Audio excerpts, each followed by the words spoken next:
मैं जब चर्च में गया तो नशे के कारण गया था और डिप्रेशन के कारण गया था। लेकिन जब मैं 1-2 महीने मुझे हो गए और जीसस क्राइस्ट को जानते हो कि यीशु मसीह धर्म तो बदलते ही नहीं, वो तो जीवन बदलते हैं। जब मैंने समझना शुरू किया कि यीशु मसीह तो धर्म नहीं बदलते, जीवन बदलते हैं, तो मैं अपनी और डिमांड्स लेके जाने लगा। मैंने कहा ये भी हील हो जाएगा क्या, ये भी प्रॉब्लम खत्म हो जाएगी? कहते हाँ ये भी हो जाएगी। मैंने कहा ये भी हो जाएगी? कहते ये भी हो जाएगी।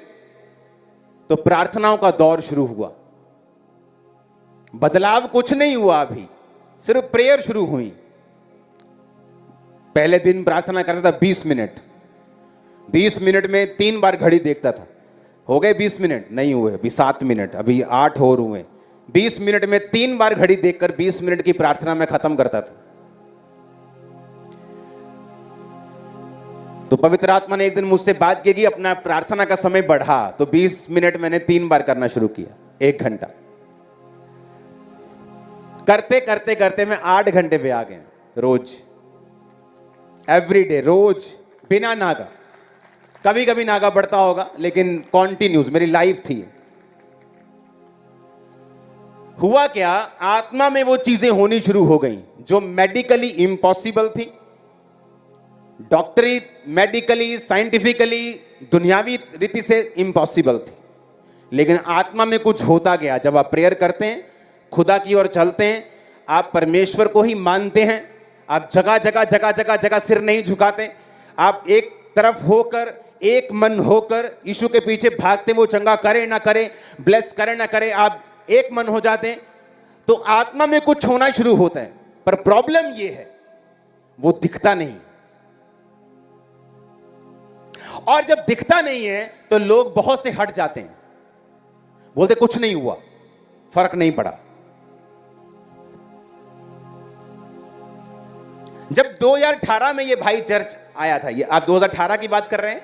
2018 जी, आपको मालूम था। इमेजिन करो 2018 में जो वचन इसके अंदर पड़ा, जो बीज इसके अंदर गया, इसको 2022 में याद आया जब इसकी पत्नी ज्यादा बीमार होकर मरने वाली हो गई कि चर्च में होता है हीलिंग।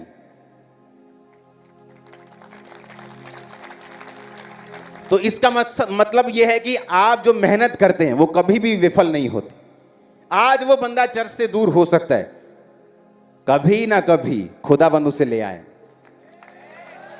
वो वचन पा गया, वो उसे वचन पता है, उसे चीजें पता है, उसे हीलिंग के बारे में, उसे साल्वेशन के बारे में पता है। वो आ भी रहा है, उसका इतना फेथ नहीं है, या कोई भी कंडीशन हो सकती है, या अभी काम नहीं हो रहा, परमेश्वर ने सोच के रखा है। हालेलुया। अब कारण बात यह है बीच की कि ये सारी चीजें जब होती हैं और हो रही होती हैं, ये आत्मा में हो रही होती हैं, और आत्मा का चीज दिखती नहीं। जब दिखती नहीं है तो शक पैदा होता है, और जब शक पैदा होता है, आदमी जब परमेश्वर से हट जाता है, उसे लगता है कुछ हुआ नहीं। लेकिन उसकी इनएबिलिटी, उसकी अयोग्यता कि वो आत्मिक चीजों को नहीं देख पाया, कारण बनती है शैतान का उसकी जिंदगी में काम करने का। इसीलिए जो लोग, मैं आपको बताता हूं, कोई भी विश्वासी, दुनिया का कोई भी विश्वासी, उसकी जिंदगी में परमेश्वर ने कभी ऐसे काम नहीं किया जैसा वो चाहता है। इसीलिए जब आप चर्चेस में लोग देखते हैं, आप उनको डबल माइंड देखते हैं, इधर भी जा रहे हैं, मेलों में भी जा रहे हैं। क्यों? स्पिरिचुअल आइज बंद है उनकी।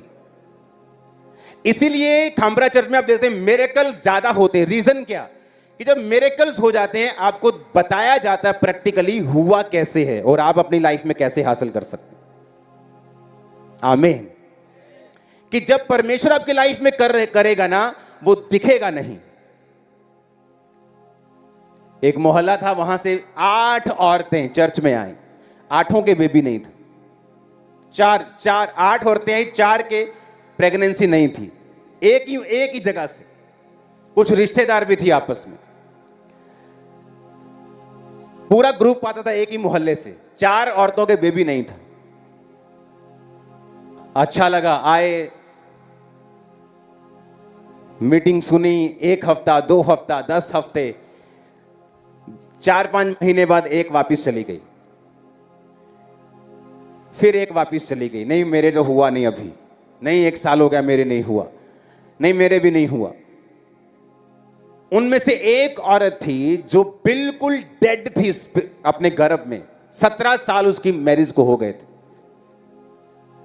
वो कहती है अच्छा मैं बेबी के लिए नहीं जाती हूं, मैं खुदा के लिए जाती हूं, मुझे पता चल गया सच्चा परमेश्वर कौन है, मैं बेबी के लिए नहीं जाती। पेट दर्द हुआ एक दिन उसके, चेक किया तो प्रेग्नेंट थी 17 साल बाद। और इमेजिन करो जो वापस चली गई थी उनका हाल क्या हुआ होगा। क्योंकि जब आत्मा में आप कुछ मांगते हैं और आत्मा में कुछ हो रहा होता है वो आपको दिखता नहीं। प्रॉब्लम यह है, पौलुस ने कहा परमेश्वर, उसको शरीर में कांटा चुभा। शरीर में कांटा चुभने का मतलब है कोई शारीरिक प्रॉब्लम थी उसको। तो उसने प्रेयर की, प्रभु मुझे शारीरिक प्रॉब्लम क्यों है, इसे खत्म कीजिए। ऊपर से आंसर आया, मेरा फजल ही तेरे लिए काफी है। जब बाइबल कहती है पौलुस ने जब सुना तो वो समस्या उसके लिए समस्या नहीं रही, क्योंकि उसके पीछे का मकसद उसे समझ आ गया। हाँ या ना?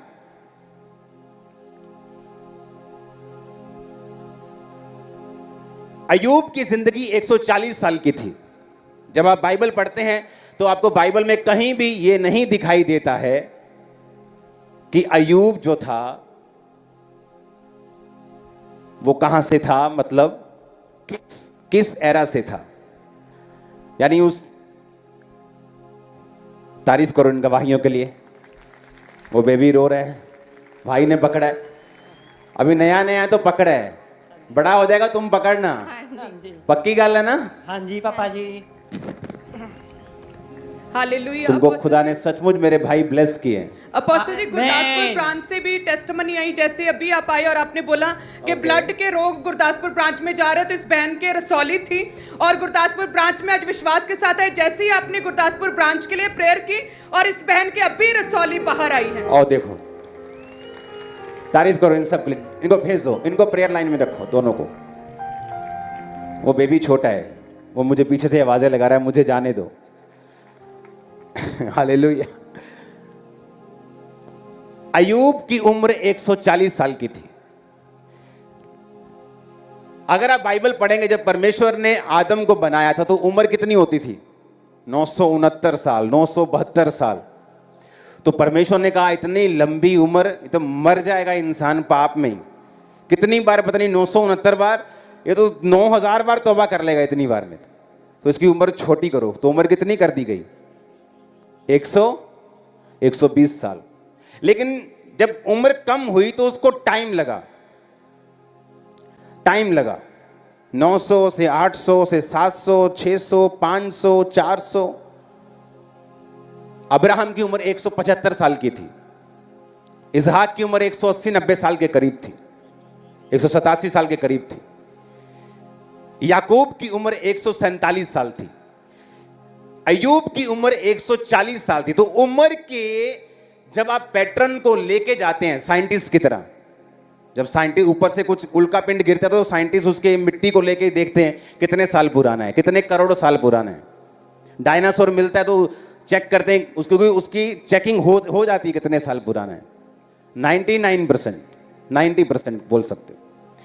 अय्यूब की मैंने चेकिंग की तो अय्यूब पुराना है याकूब के जमाने का। याकूब के जमाने में जब अय्यूब पैदा हुआ तो तब मूसा का नियम अय्यूब के समय में नहीं था। कुछ भी पाप, लिखित पाप नहीं था कि ये पाप है और ये नहीं है, ये अधार्मिकता है और ये धार्मिकता है, ऐसा नहीं था। आप मेरी बात समझ रहे कि नहीं? मूसा के टाइम में बाइबल आई ना, तुम ये ना करना, वो ना करना, उससे पहले कुछ नहीं था। लेकिन बाइबल फिर भी ऐसा कहती है। आज मैं इसे पूरा नहीं कर पाऊंगा, अगले संडे, अगर आपने अगले संडे वचन ये सुना, मैं आपको बता रहा हूं, आप शैतान को गिच्ची से पकड़ लेंगे, मैं आपको बता रहा हूं। हालेलुया। आपको समझ आ जाएगी क्या करना है। बस ये वचन जरूरी है सुनना, लेकिन आज खत्म नहीं होगा। अगले संडे 20 के लिए तैयार हो क्रूसेड के लिए?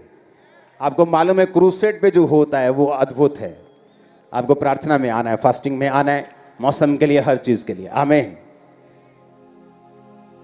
अब अयूब जो था वो याकूब, अब्राहम, इजहाक, याकूब, वो वाला याकूब उस जमाने का था। वो कोई व्यवस्था नहीं थी, लिखित नियम नहीं था, लेकिन अगर आप अयूब की पुस्तक को पढ़ेंगे तो वो उन सारी चीजों को करता था जो करनी चाहिए थी।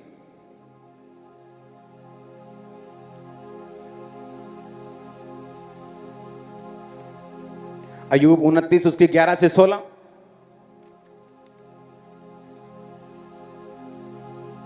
मैं 13 आयत पढ़ता हूं। जो नष्ट होने पर था मुझे आशीर्वाद देता था, मेरे कारण विधवा आनंद के मारे गाती थी। अयूब 1 उसकी 1 से 12। ऊज देश में अयूब नामक एक पुरुष था, खरा सीधा, परमेश्वर का भय मानता, बुराई से दूर रहता था। उसके 7 बेटे 3 बेटियां थी, 7,000 भेड़ बकरियां, 3,000 ऊंट, 500 जोड़ी बैल, 500 गधियां, बहुत से दास दासियां। इतनी प्रॉपर्टी थी कि पूर्वी देशों के लोगों में वो सबसे बड़ा था, सबसे अमीर इंसान, सबसे ज्यादा आत्मिक, और सबसे ज्यादा जिन्हें लगता है अमीरी खुदा की ओर से नहीं है, शैतान ने उनको भरमा दिया है। इसीलिए आज अविश्वासी, अगर आप दुनिया घूमें, गवर्नमेंट्स में जा रहे हैं जो उनका जद्दी पुश्ती देश नहीं है, क्योंकि वो पैसे की पावर पे बिलीव करते हैं, और हमारे क्रिश्चियंस पीछे हैं क्योंकि बाइबल पे बिलीव नहीं करते। लिखा ऊज देश में सबसे बड़ा, और क्या बोलते यहोवा परमेश्वर शैतान को, कहते इसके जैसा खरा धरती पे कोई भी नहीं। पर धरती पे आके देखो तो वो सबसे अमीर था। जब आप यहोवा को, जीसस को दिल से मानने लगते हैं, आप गरीब नहीं रहते। मैं आपको सच कह रहा हूं, टाइम लग सकता है। बोने वाला इंसान था अयूब। कहता विधवा आनंद के मारे गाती थी। मतलब ये नहीं कि विधवा को वो 50-100 रुपए देता था कि चल आज रात का खाना खा लेना, बड़ा अच्छा काम कर दिया। उसके बाद एक फोटो खींची और इंस्टाग्राम पे, दूसरी फेसबुक पे, थोड़े अलग एंगल से। हाँ, कहता विधवा आनंद के मारे गाती थी, इतना देता था वो। तुम बोओगे काटोगे, बोया नहीं तो काटा नहीं। ये बिब्लिकल चीजें हैं। ओके, नेक्स्ट संडे तैयार रहना पूरा सरमन सुनने के लिए। आपको समझ आ रही है कि नहीं? हर चीज स्पिरिट में शुरू होती है। कहां से शुरू होती है? आत्मा से। इसलिए शैतान चाहता आपको आत्मिक रूप से करप्ट करे। पैसा बुराइयों की जड़ नहीं, पैसे का लोभ बुराइयों की जड़। जब पैसे के लोभ के कारण तुम मारने लग जाओ, कब्जे करने लग जाओ, झूठ बोलने लग जाओ, चोरी करने लग जाओ, मक्कारी करने लग जाओ, तब तुम पापी हो।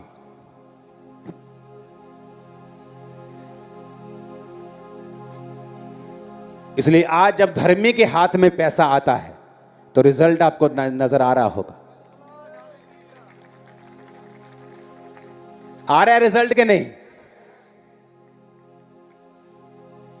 पुणे की चर्च कितने 1000 किलोमीटर दूर है पुणे।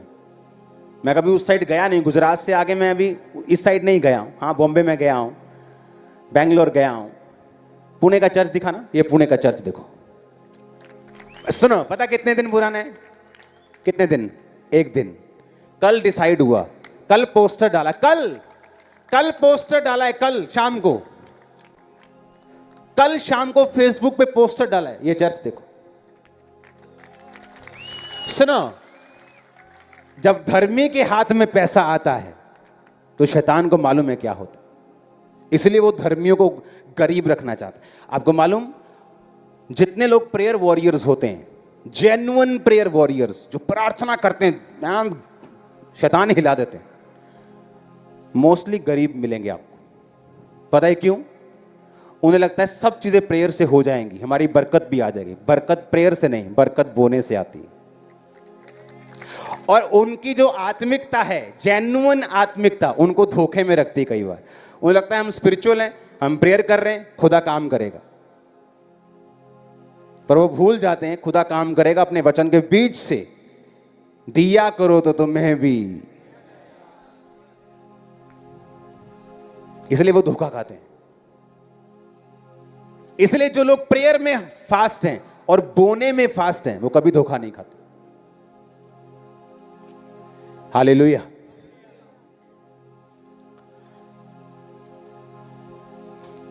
मेरे को बोने का इतना ज्यादा क्रेज था और है।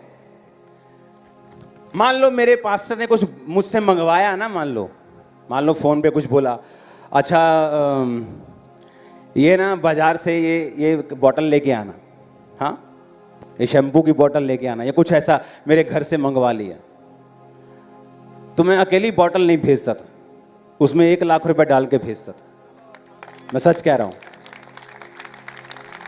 मेरे को लगता है यार अकेली बोतल भेजूंगा यार, मुझे अंदर से ऐसा लगता है क्या गलत कर रहा हूं, अकेली बोतल कैसे भेज सकता हूं। लोगों को मेरी ब्लेसिंग दिखती है दूर दूर तक, लेकिन उन्हें यह नहीं मालूम इसका रीजन क्या है। उन्होंने कुछ नहीं कहा, कुछ बोने का नहीं बोला, कुछ नहीं कहा। अगर गलती से भी मेरे को छुट्टा चाहिए और टाइट वाला जो बैग होता था उससे मैंने निकाल लिया, तो एक्स्ट्रा रखने पड़ते थे कि इसको हाथ कैसे लगाया, ले लो, और वो चुंगी पूरी लगती थी। हालेलुया। फॉरेन में रह के भी लोग गरीब हैं आज, अपना घर तक नहीं 20 साल हो चुके। अगर मान लो वो 50 पाउंड बो रहे हैं ना, उनका 500 पाउंड तनख्वाह है, 50 पाउंड टाइट है, 51 नहीं होने देंगे भाई साहब, 50। और चर्च में 50 पाउंड बोने के बाद सरकार के पास जाके बोलेंगे मैंने 50 पाउंड बोए हैं, मुझे रिबेट चाहिए, और 50% फिर रिबेट लेके 25 पाउंड अपने जेब में डाल लेंगे। तुम चोर हो, क्योंकि वो 25 पाउंड जो तुम्हें सरकार से मिले हैं वो चर्च के हैं टेक्निकली। ऐसी इतनी गलतियां करते लोग अपने परिवार में, अपनी लाइफ में, अपनी जॉब में, अपनी स्पिरिचुअल लाइफ में, इसीलिए रिजल्ट नहीं है उनकी लाइफ में। मैं पुणे कभी नहीं गया हूं, मैं गया हूं क्या, लेकिन जहां नाम जा रहा है खुदा से आसमान खुल रहे हैं। क्योंकि ऐसी टेस्टिमनीज हैं जो मैं आपको बिल्कुल नहीं दे सकता, आपको जस्ट मैं बता सकता हूं कि पुराने टाइम में मैं कैसे चलता था।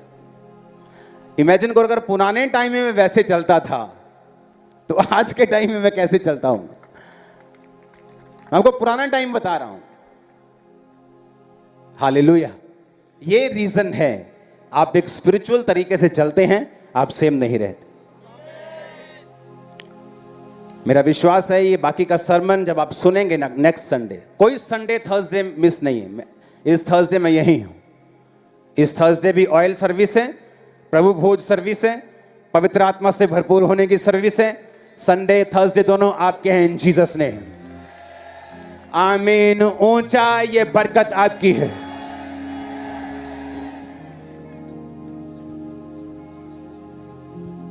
हालेलुया। अगले संडे मेरे ख्याल से आपको कॉपी पेन के साथ आना चाहिए, ओके? आपको नोट करना चाहिए एक्चुअल में। आप नोट करके जाएंगे ये सरमन, जिस तरह वो 4 साल बाद भाई चर्च को मिरेकल पाता है, 4 साल में बाद एक सरमन काम आएगा आपके। आप 3 साल बाद देखेंगे ना, आपकी गलती सामने होगी। खुदा वचन से डिलीवर करता है और वो आपको कर रहा है। आमीन। ऊंचे वाला चाहिए चर्च। Hallelujah, hallelujah. तैयार हो बरकत पाने के लिए, डिलीवरेंस लेने के लिए? आज एक खास तरह की प्रेयर हम करेंगे। खासकर डिलीवरेंस की, हीलिंग की, छुटकारे की, आपकी स्पिरिट से, आपकी लाइफ से वो छुटकारा आपको मिले। आमीन, आमीन।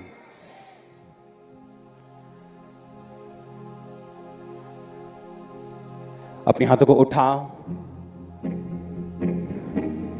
To God be all the glory, सारी खुदा को महिमा दो सब गवाहियों के लिए। उसी ने किया सब, कोई नहीं कर सकता। मैं नहीं कर सकता, कोई नहीं कर सकता, कोई नहीं कर सकता। जीसस कर सकते हैं। अपने हाथों को उठाकर